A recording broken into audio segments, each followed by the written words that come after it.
How's everybody doing today? Thank you so much for tuning in. My name is Stephen Croft. I am a co-founder at Hackington's Code School for Kids, and we're looking at a CPU today.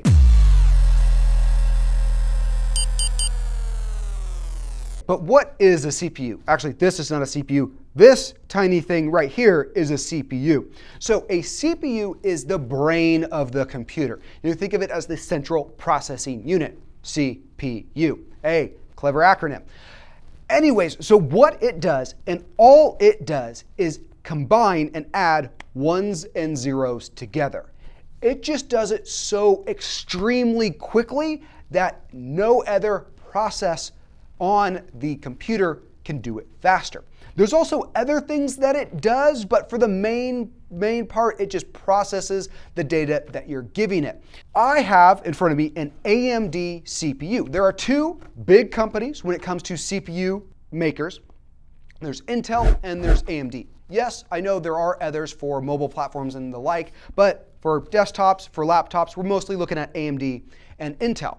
Now, AMD CPUs, it's this little tiny chip right here. Now mine's gonna look a little ugly because I actually have some leftover thermal paste on it. I already installed this to make sure it worked and all that.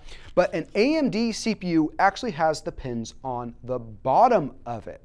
Now these pins go into the motherboard to allow for an electrical connection between the chip itself and the motherboard, which then talks to the rest of the components. On an Intel CPU, there won't be pins. There'll actually be holes, and the pins exist on the motherboard. Now, what is this other big ol' honked thing sitting on my table? Well, that, ladies and gentlemen, is the CPU cooler.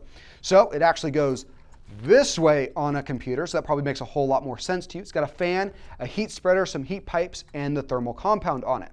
Now, let's go ahead and talk about this from the bottom up. So the thermal compound is what goes between the CPU and the cooler, which bridges those tiny little imperfections between those two metal surfaces, allowing heat to dissipate more evenly. It also has copper and aluminum heat sinks. What this does is it draws the heat out and away from the CPU. Now, a CPU has a clock speed and a number of cores. You can think of each core as a tiny little CPU all on its own.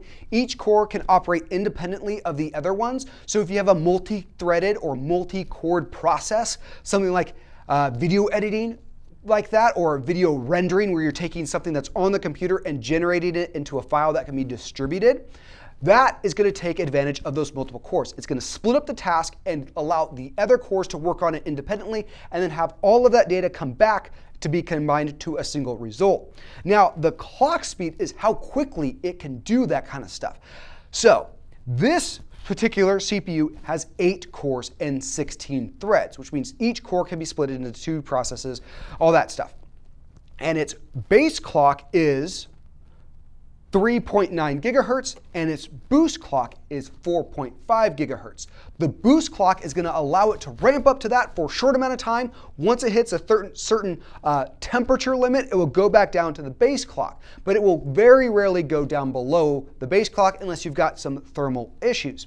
So that's a quick recap of what a CPU is, what it does.